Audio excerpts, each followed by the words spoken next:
हाँ, नमस्कार दोस्तों। आज हम ये लीगल वर्ड्स में आगे के वर्ड्स देखेंगे। पहला वर्ड है ओथ।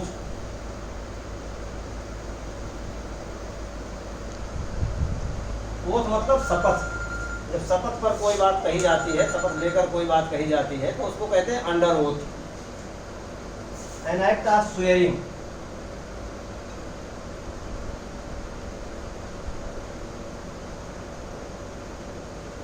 कसम खाने का कार्य, इसको कहते हैं oath.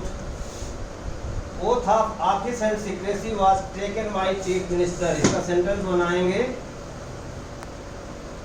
Oath of office and secrecy was, भी वैसे कर लें, टेकन बाय चीफ मिनिस्टर।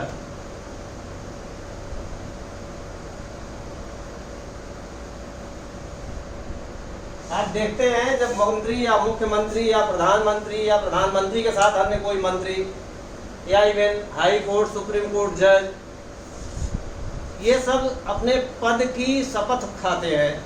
गोपनीयता और अपने पद की शपथ खाते हैं कि मैं अपने पद के संवैधानिक कर्तव्यों का निर्वहन करूंगा और ऐसा कोई कर्तव्य नहीं करूंगा जो संविधान के को चोट पहुंचाए या संविधान का उल्लंघन करे।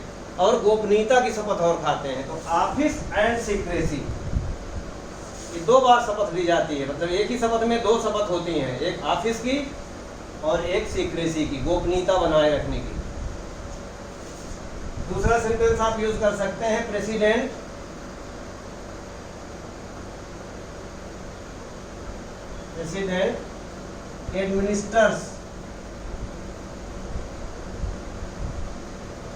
administers oath of office and secrecy to Prime Minister and his ministers।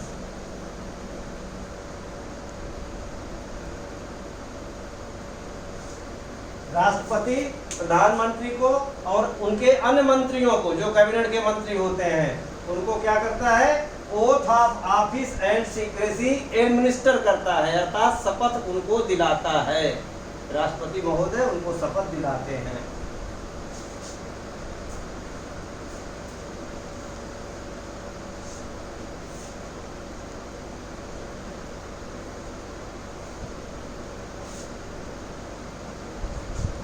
अगला वर्ड है ऑब्शीन। ऑब्शीन को हिंदी में कहते हैं अश्लील। जो शील पूर्ण न हो, अश्लील, तो शील का उल्लंघन करता हो, नंगा पना हो जिसमें। ऑफेंसिव टू मॉडेस्टी और डिसेंसी।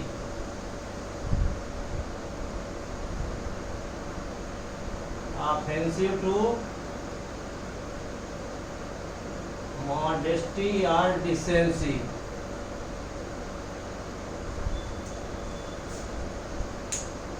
अश्लील।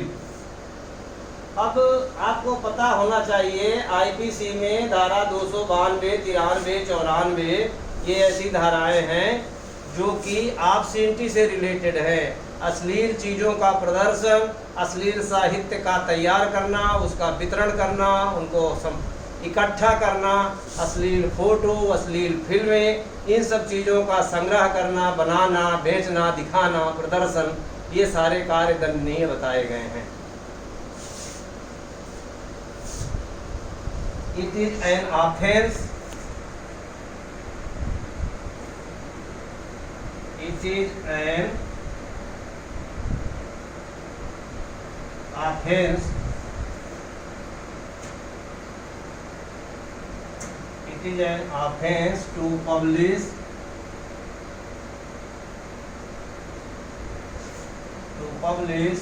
sell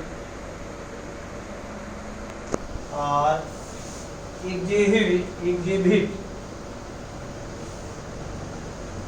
एग्जिबिट मतलब उनका प्रदर्शन करना, उनकी नुमाइश करना, प्रदर्शन करना। Exhibit obscene literature, obscene literature.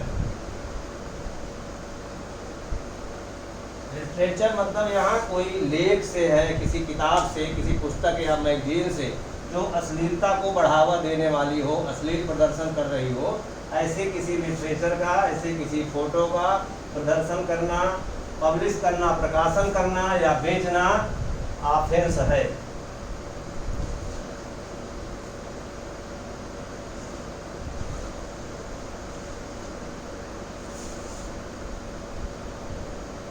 Offender,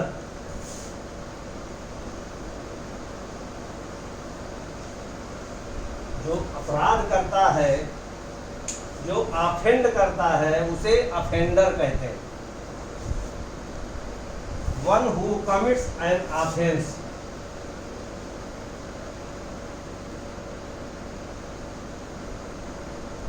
commits an offence, जो व्यक्ति अपराध करता है, अपराधी या अभियुक्त। Police reached the place of crime and apprehended the offender. Police reached the place of crime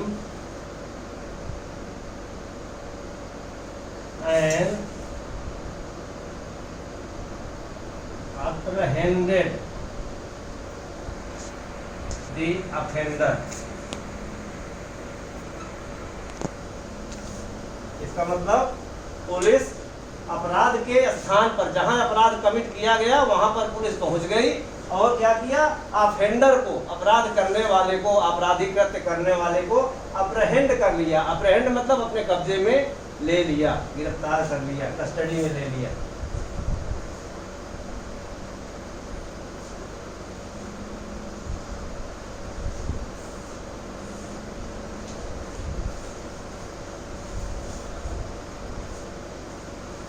अगला वर्ड है हमारा ऑर्डर।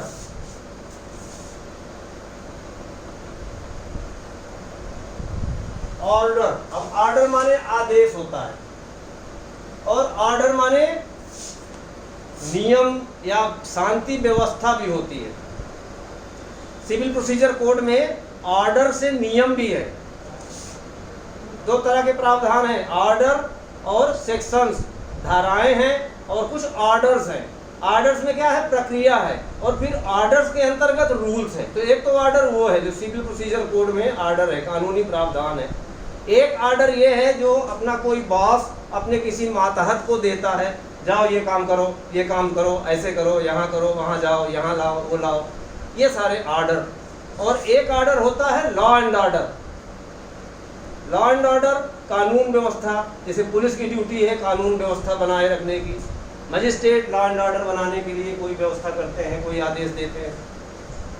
इससे अलावा भी एक ऑर्डर है जो कि जज अपने निर्णय में देता है। जज जब निर्णय देता है तो वो निर्णय में या तो आदेश होगा या तो डिक्री होगी, वो भी ऑर्डर होता है, उसको भी आदेश कहते हैं। Authoritative instruction, order means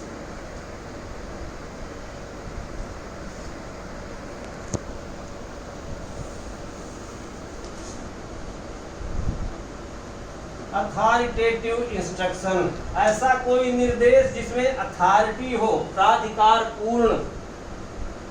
order मतलब वो नहीं जो ऐसा ही कोई किसी को दे दिया, माने या ना माने उसकी मर्जी। ऑर्डर मतलब उसको ऑर्डर देने की, इंस्ट्रक्शन देने की अथॉरिटी है, उसके पास शक्ति है।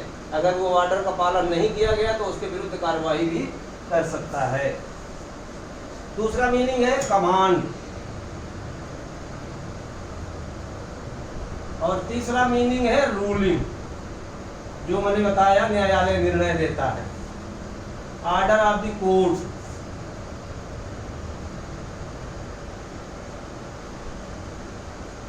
Order of the court, court order देता है, जैसे इंजंक्शन दे दिया, स्टे ऑर्डर दे दिया, ब्रैकेट ऑर्डर दे दिया, रिसीवर अपॉइंट किया जाए ऐसा ऑर्डर दे दिया जाए, फर्म का डिसोल्यूशन कर दिया जाए ऐसा ऑर्डर दे दिया, कोई भी ऑर्डर न्यायालय देता है, वो भी एक ऑर्डर है। सिंपल यूज है इसका,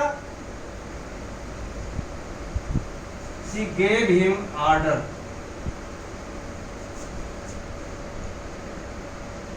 टू डू द एक्ट, उसने उसको कार्य करने के लिए ऑर्डर दिया। I have an order from my superiors, I have orders from my superior, मुझे अपने सुपीरियर या अपने श्रेष्ठ, अपने वरिष्ठ अधिकारी द्वारा ऑर्डर मिला हुआ है। The court issued order against defendant. The court issued order against defendant. न्यायालय ने प्रतिवादी के विरुद्ध ऑर्डर जारी किया। तो बहुत सारे आप इसका यूज बना सकते हैं, ऑर्डर।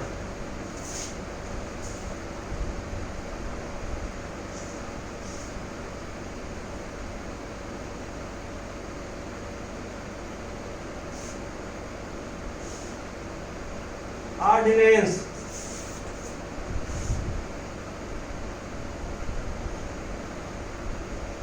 पेयर ऑफ वर्ड में भी आया था ये, ऑर्डिनेंस और ऑर्डिनेंस। ये ऑर्डिनेंस होता है अध्यादेश,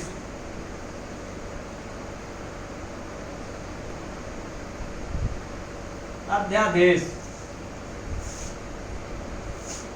संविधान के अनुच्छेद 72 में राष्ट्रपति को और अनुच्छेद 161 में राज्यपाल को अध्यादेश जारी करने की शक्ति होती है। ये एक इमरजेंसी प्रोविजन होता है जब संसद या विधानसभा का सत्र नहीं चल रहा होता है और प्रदेश की सरकार को या केंद्र की सरकार को लगता है कि कोई कानूनी प्रावधान अर्जेंट लागू किया जाना उपयुक्त होगा, जरूरी होगा, तो राष्ट्रपति के सिग्नेचर से केंद्र में और राज्यपाल के सिग्नेचर से प्रदेश में कानून की शक्ल का एक आदेश प्रसारित किया जाता है। उसको अंग्रेजी में ऑर्डिनेंस कहते हैं, हिंदी में अध्यादेश कहते हैं। ऐसा अध्यादेश या ऑर्डिनेंस अधिकतम 6 माह के लिए या जब संसद या विधानसभा का सत्र शुरू होगा उस शुरू होने के दिन से 2 महीने के भीतर कानूनन पारित हो जाना चाहिए, विधेयक के रूप में पारित हो जाना चाहिए, नहीं तो फिर वो लैप्स हो जाएगा। N order promulgated by president, इसको मीनिंग बताएंगे। एन ऑर्डर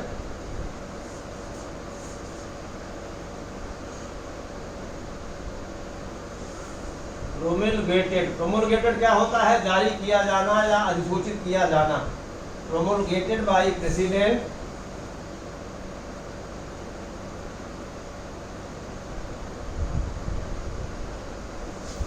अथवा governor.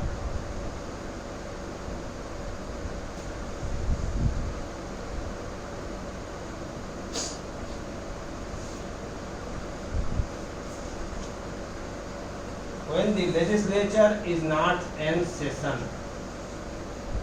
when the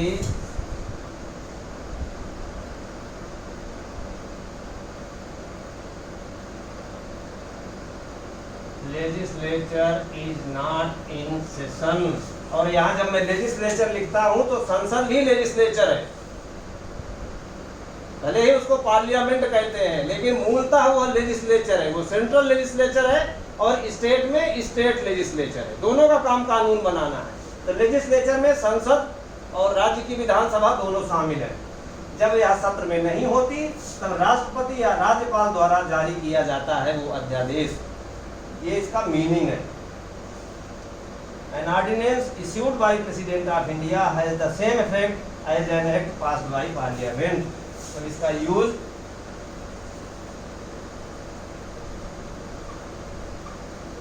an ordinance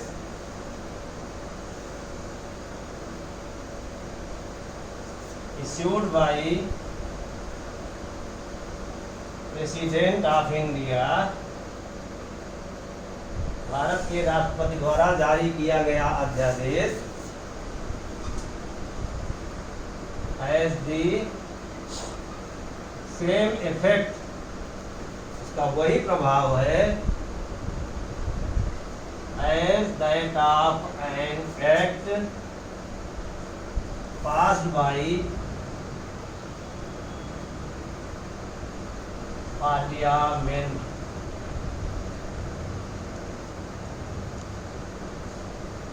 जिस प्रकार संसद के द्वारा पारित किया गया कोई अधिनियम का जो प्रभाव होता है, जैसे वो प्रभावी होता है, उतना ही प्रभावी राष्ट्रपति द्वारा जारी किया गया ऑर्डिनेंस होता है। ये सेंटेंस है, वाक्य।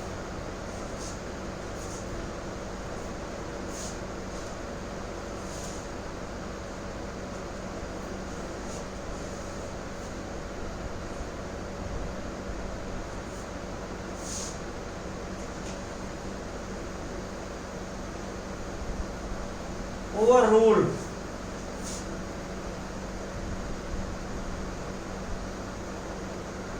ओवर रूल को हिंदी में कहेंगे अधिभावित करना या अधिभावित किया जाना।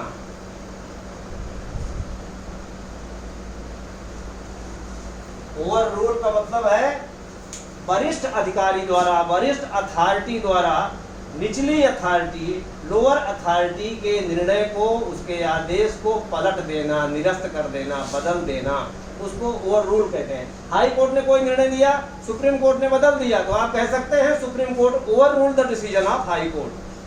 कलेक्टर ने कोई ऑर्डर दिया, डिविजनल कमिश्नर ने कलेक्टर के आदेश को पलट दिया, आप कह सकते हैं divisional commissioner over rule the orders of collector. Countermand, अंग्रेजी में कहेंगे इसको countermand. Set aside, set aside,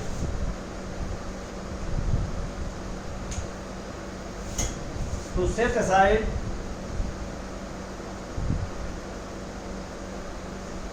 to set aside a decision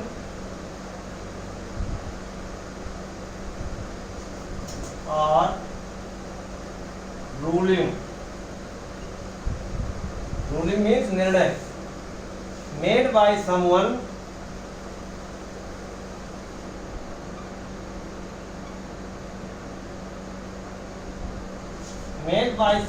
on the having less authority, someone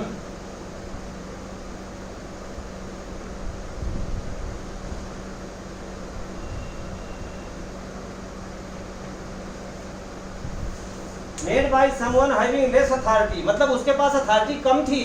SDM के पास कलेक्टर की अपेक्षा अथॉरिटी कम है, इसलिए एसडीएम के आदेश को कलेक्टर पलट सकता है, एडीएम के आदेश को कलेक्टर पलट सकता है, लेकिन कलेक्टर के आदेश को कमिश्नर पलट सकता है। ठीक है। हाई कोर्ट के आदेश को सुप्रीम कोर्ट पलट सकता है, जिला जज के निर्णय को हाई कोर्ट ओवर रूल कर सकता है। तो जो जिससे बड़ा होता है, अपने से अधीनस्थ या अपने से कम अथॉरिटी वाले के निर्णय को पलट सकता है, सेट असाइड कर सकता है, उसमें परिवर्तन कर सकता है, उसको निरस्त कर सकता है, और इन सब चीजों के लिए आप कह सकते हैं ओवर रूल, ओवर रूल।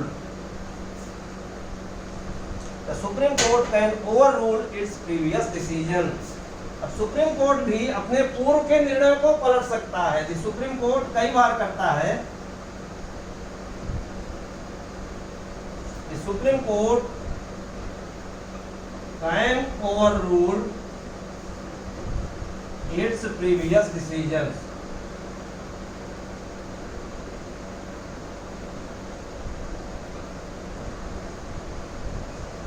जो स्टूडेंट्स में पढ़ते हैं हम लोग प्रेसिडेंट में, पूर्व निर्णय में, पूर्व निर्णय वैसे तो बाध्यकारी होते हैं, लेकिन अब चूंकि सुप्रीम कोर्ट से बड़ा कोई कोर्ट नहीं है, सुप्रीम कोर्ट अपने ही निर्णयों को बदल सकता है, पूर्व निर्णयों को सुप्रीम कोर्ट बदल सकता है। हालांकि एक परंपरा यह है कि 3 जज के निर्णय को 2 जज की बेंच नहीं पलटती, 3 जज के निर्णय को 5 जज की बेंच पलटेगी, 5 जज के निर्णय को 7 जज की बेंच पलटेगी। ऐसे होता है। नॉर्मली अपने बराबर की बेंच के निर्णय को वो प्रीवियस निर्णय को सम्मान देते हैं, जब तक कि बहुत जरूरी न हो उसको बदलना। कुछ नहीं।